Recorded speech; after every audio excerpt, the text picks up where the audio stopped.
네, 사랑하는 성도 여러분, 우리 지난 시간에 하나님 외에는 다른 신들을 섬기지 말라라는 제1계명을 살폈습니다. 누구를 사랑하고 예배해야 하는가에 관한 계명이었다는 것 기억하시죠? 오늘은 제2계명을 살피고자 합니다. 여러분 얼핏 생각하면은 1계명과 2계명은 그게 그 말 아닌가, 비슷한 말 아닌가 하는 생각이 듭니다. 그래서 그런지 로마 가톨릭 교회는요, 이 1계명과 우리가 볼 때 1계명과 2계명을 합쳐가지고 하나의 계명으로 제1계명으로 보고 있고요. 또 유대교도 이걸 합쳐서 보는데 이 첫 번째 계명이 아니고 그 앞에 서문으로 우리가 배웠던 나는 여호와라 이것을 첫 계명으로 여기고 둘째 계명으로서 1계명과 2계명을 합쳐가지고 지키고 있습니다. 1계명과 2계명이 비슷해 보이니까 이런 구분이 나오는 것 같습니다. 하지만 여러분 이 두 가지는 분명하게 구분이 됩니다. 1계명이 이 세상의 수많은 신들 가운데 유일하고 참된 하나님, 이스라엘을 죄와 사망에서 건져내신 그 구원자를 섬겨야 한다는 명령이라면은 이 이계명은요, 그 많은 신들로부터 이제 초점을 하나님께로 딱 모으는 겁니다. 하나님께 딱 집중해가지고 그 유일하신 구원의 하나님을 어떻게 예배해야 하는가, 어떻게 사랑해야 하는가, 어떤 형식으로 나아갈 것인가 하는데 초점을 맞추고 있습니다. 많은 신들로부터 우리 하나님께로 관심을 환기시키는 명령이죠. 오늘 이 우상을 만들지 말라는 계명을 살피면서 우리에게 어떤 방식으로 하나님을 사랑하고 나아가 예배하라고 하는지 귀를 기울여 봅시다. 하나님이 원하시는, 하나님이 기뻐하는 방식으로 우리 하나님을 사랑하고 예배하면서 하나님이 주시는 모든 복과 은혜를 받아 누리는 저와 여러분 되기를 축복합니다.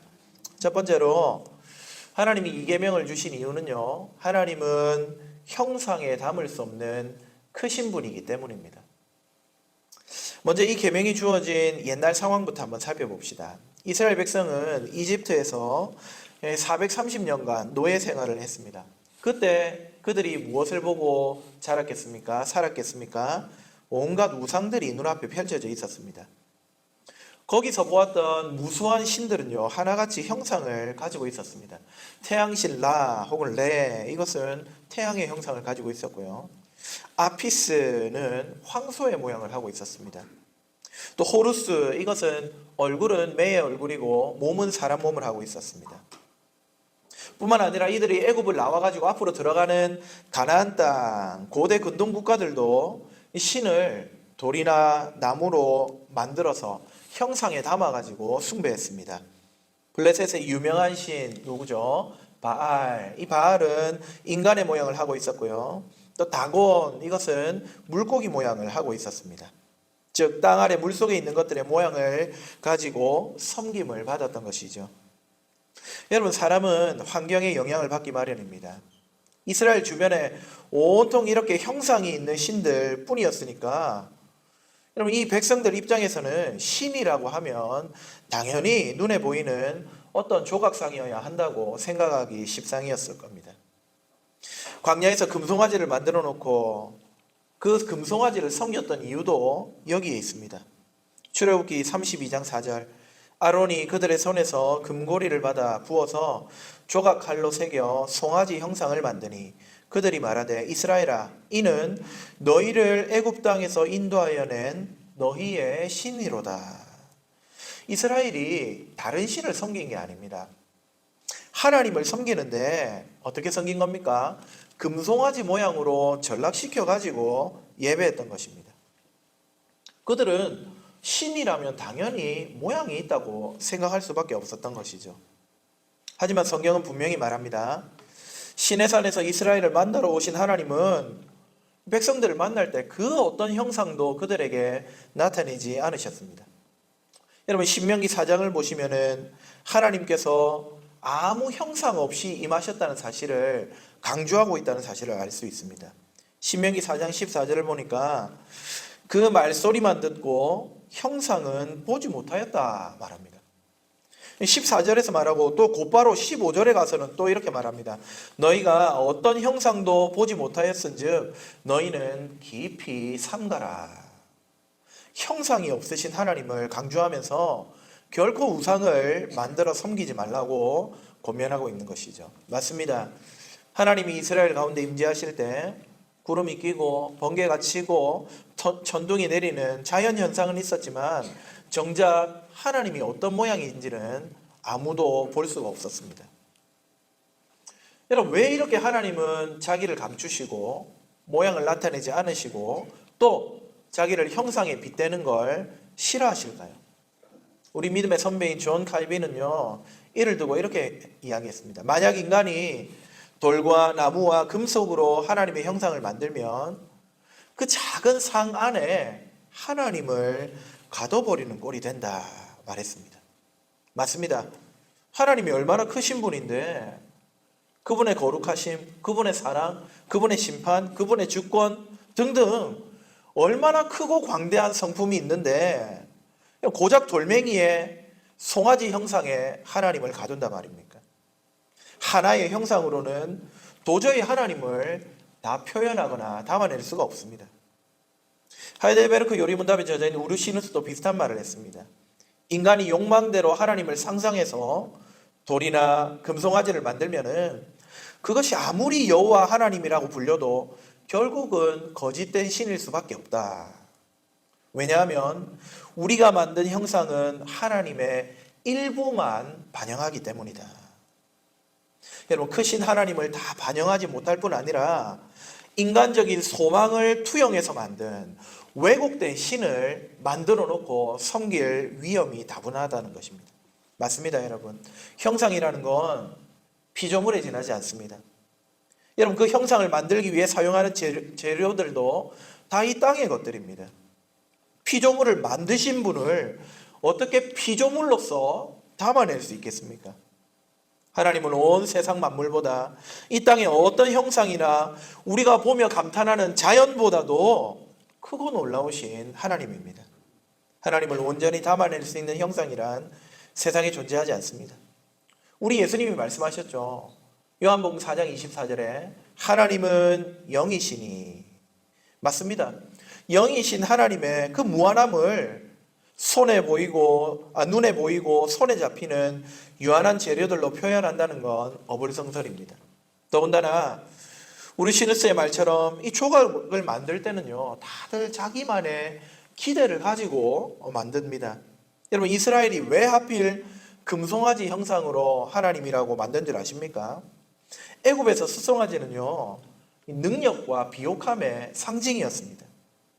다시 말해서 이스라엘은 하나님을 우리를 창조하시고 죄와 사망에서 구속하신 구원의 하나님으로 여기기보다 비옥함을 제공하는 분, 부와 성공을 제공하는 그 애굽의 신들 정도로 생각하고 섬기고 있었던 것입니다.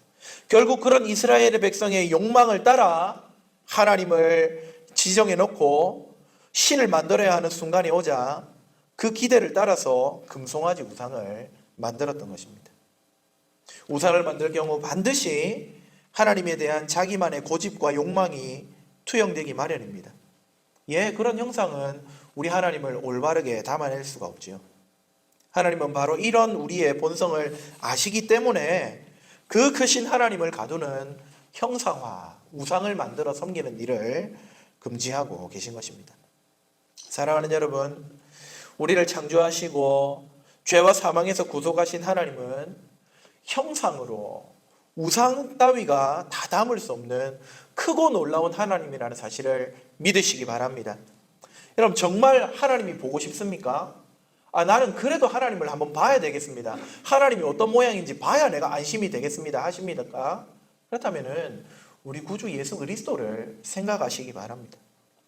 우리 예수님은 하나님의 근본 본체라고 했습니다. 우리 예수님 아들을 본 자가 아버지를 보았다고 말씀하셨습니다. 그러니 정말 내가 믿음이 연약해서 불안해서 하나님을 봐야 되겠습니다 하면은 어떤 우상을 만들어 섬길 것이 아니라 그분의 본체 되시는 예수 그리스도를 묵상하고 바라볼 때에 저와 여러분은 하나님을 만나는 놀라운 경험을 하게 되는 것이죠. 이런 말이 있습니다. 유한은 무한을 담을 수 없다. 어거스틴이 했던 아주 유명한 말입니다. 이것은 하나님의 불가완해성, 불가능하다, 완해, 완전히 해석하는 것. 그러니까 하나님을 완전히 이해하는 것은 유한한 우리 인간은 불가능하다는 뜻으로 이 말을 했지만은 이것은 이 계명에도 적용할 수 있습니다. 우리가 섬기는 하나님은 보이는 형상이 담을 수 없는 크고 놀라운 하나님이라는 사실을 기억하면서 그 하나님께 합당한 영광과 예배와 찬송과 또 사랑을 올려드리는 저와 여러분 되기를 주님의 이름으로 축복합니다. 두 번째, 마지막으로, 그러면 이 계명은 무엇을 우리에게 명령하는 것입니까? 하나님이 명하신 방식대로 하나님을 사랑하고 예배해야 한다는 사실을 가르쳐주고 있습니다. 여러분, 형상을 금지하는 이유가 이 형상이 하나님을 다 담을 수 없기 때문에, 하나님은 크신 분이기 때문이라고 제가 말씀을 드렸는데요. 이제 형상을 금지하는 이유를 알았다면은 이 이계명이 지닌 더 넓은 이해를 우리가 가질 필요가 있습니다. 제1계명은 누구를 예배하느냐? 하나님만을 예배하라. 하나님만을 사랑하라. 예배 대상의 문제였다면은 이 2계명은요, 그 하나님을 어떻게 예배할 것인가? 바로 내가 원하는 방식이 아닌 하나님이 기대하시는 방식으로 예배하라고 명령하는 계명입니다. 여러분, 1계명에서 하나님만 사랑하고 예배하라고 배웠습니다. 그런데 사랑한다고 아무렇게나 사랑하면 될까요? 이스라엘 백성들이 하나님 예배한다고, 하나님 사랑한답시고 하나님을 금송아지로 표현하며 섬겼습니다. 그들은 나름대로 최상의 노력을 기울인 겁니다. 여러분, 금부치를 다 갖다 바친 것 아닙니까? 이 정도면은 대단한 헌신입니다. 그리고는 이것이 우리를 구원한 하나님이라고 했습니다. 그들 딴에는 하나님을 정말 사랑하고 하나님을 위하는 방식으로 예배한다고 했지만은 실상은 자신들 마음대로 하나님을 난도질하고 바꾸어 버린 셈이었습니다. 여러분, 성경이 말하는 참된 사랑, 진정한 예배는요, 하나님이 명령하신 대로 하나님을 사랑하고 예배하는 겁니다. 이것이 2계명의 핵심입니다. 마음대로 형상을 만들어서 하나님이라는 소리 하지 말고 내가 명령한 대로, 내가 원하는 대로, 내가 기대하는 대로 나를 사랑하고 예배하라 말씀하십니다. 사실 여러분, 상대방이 원하는 대로 사랑하는 것, 이것은 우리가 살면서 다 경험한 바입니다. 사랑하는 사람과 데이트하면서 내가 좋아하는 음식만 고집할 수 있습니까?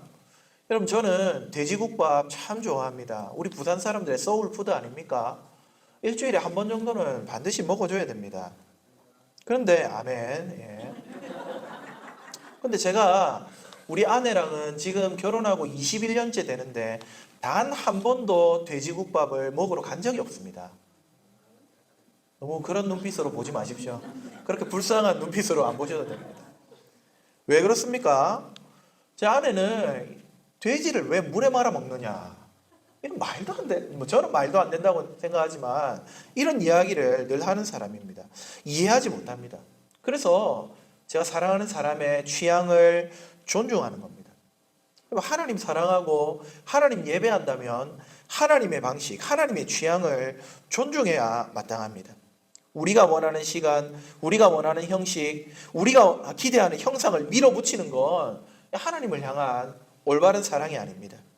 우리의 창조주요 구속자인 우리 하나님은 자기가 기뻐하는 방식으로, 자기가 원하는 방식으로 존중받으며 예배받기를 기대하고 계십니다. 그래서 여러분, 예로부터 우리 장로교회, 대한예수교 장로교회잖아요. 또 우리와 맥락을 같이 하는 종파가 개혁주의 교회입니다. 그래서 예로부터 개혁주의 교회, 장로교회는요, 하나님을 사랑한다고 할 때 하나님 사랑의 핵심은 예배라 그랬잖아요. 맞죠? 욕망하고 사랑하면 예배한다고 제가 지난 시간에 말씀드렸죠. 이 하나님 사랑의 핵심인 예배를 드릴 때에 규정적 원리라는 것을 아주 중요하게 생각했습니다. 한번 따라합시다. 규정적 원리. 여러분, 이 규정이라는 게 뭡니까? 규정은요, 확실하게 정해진 겁니다. 반드시 지키도록 정해진 규칙이 규정입니다. 어기면 됩니까? 안 됩니까? 어기면 안 되는 겁니다. 그래서 예배할 때는 규정적 원리, 반드시 이 규칙을 따라서 예배해야 한다고 우리 장로교회는 생각해 온 겁니다. 그런데 우리와 다른 종파들은 조금 다른 생각을 가지고 있었습니다. 그들은 규범적 원리라는 것을 더 중요하게 생각했습니다. 규범이 무슨 말입니까? 규범이라는 건 범용적으로, 범사회적으로 허용된 것이라는 뜻입니다. 그래서 대부분 그렇게 하는 게 좋다는 것이죠. 하지만 이것을 안 지킨다고 해서 심각한 문제가 되는 것은 아닌 것. 이것이 규범입니다.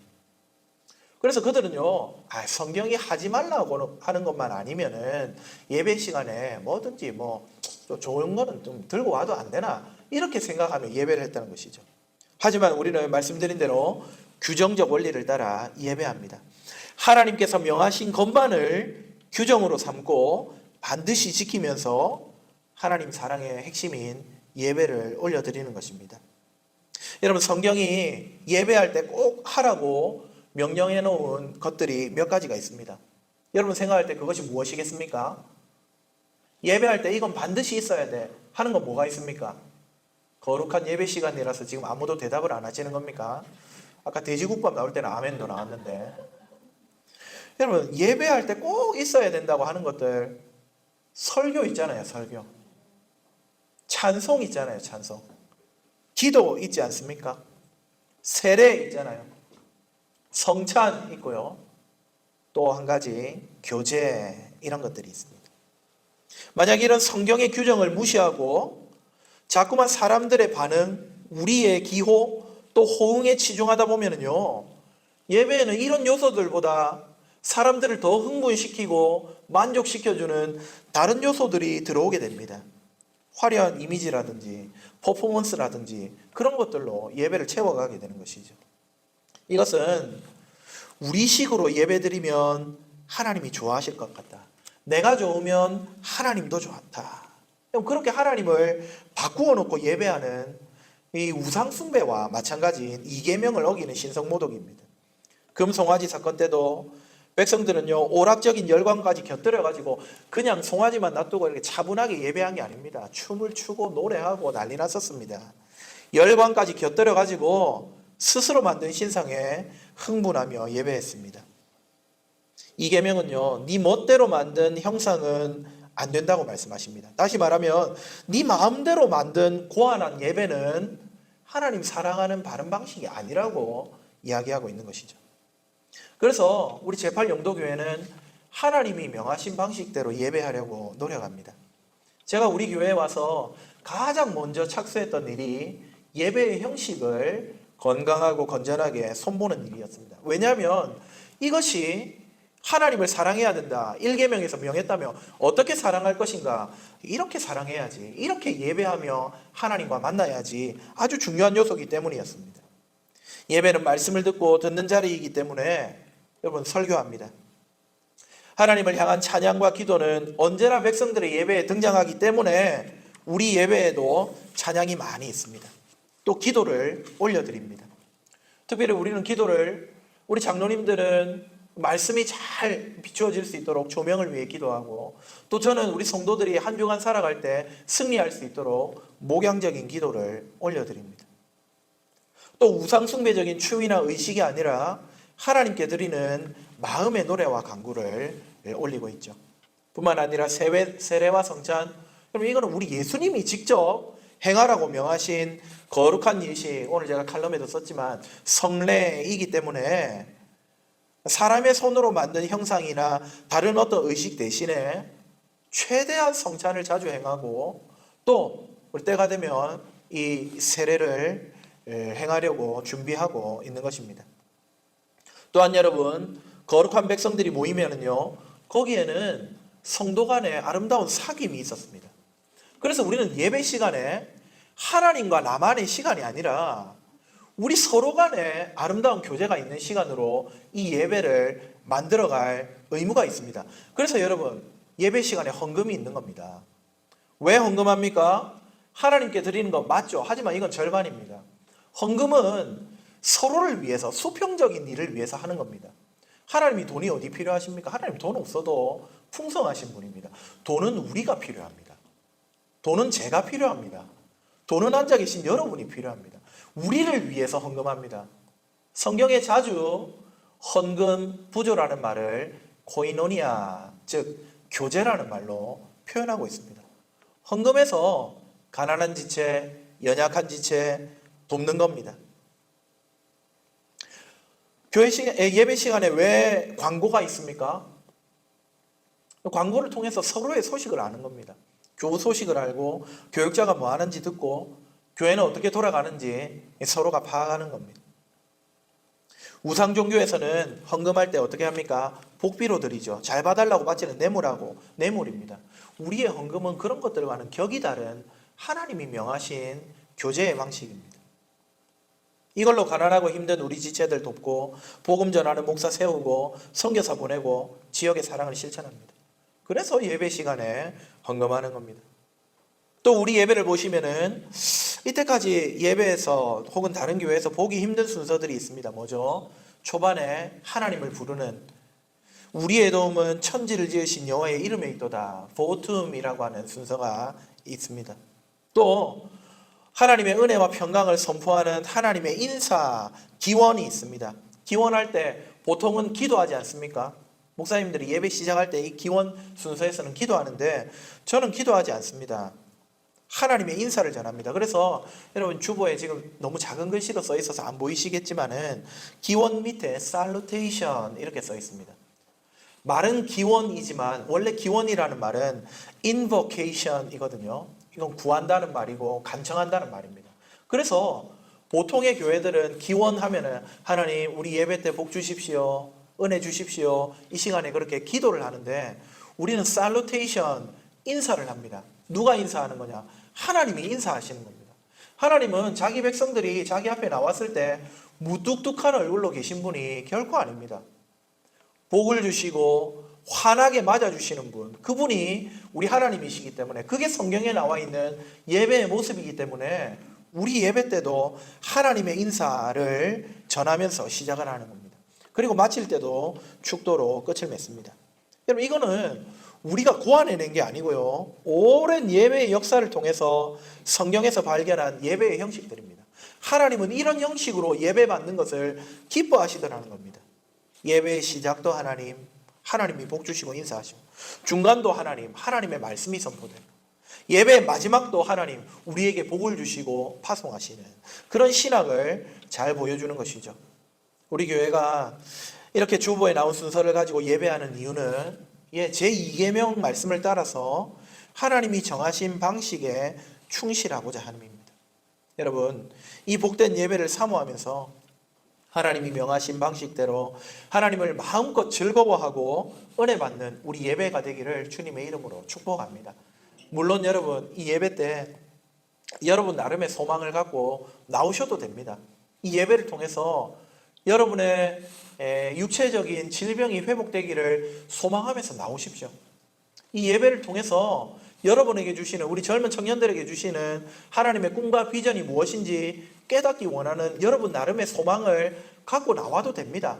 하지만 그 무엇보다도 궁극적으로 우리가 예배에 나올 때는 어떤 마음가짐이냐?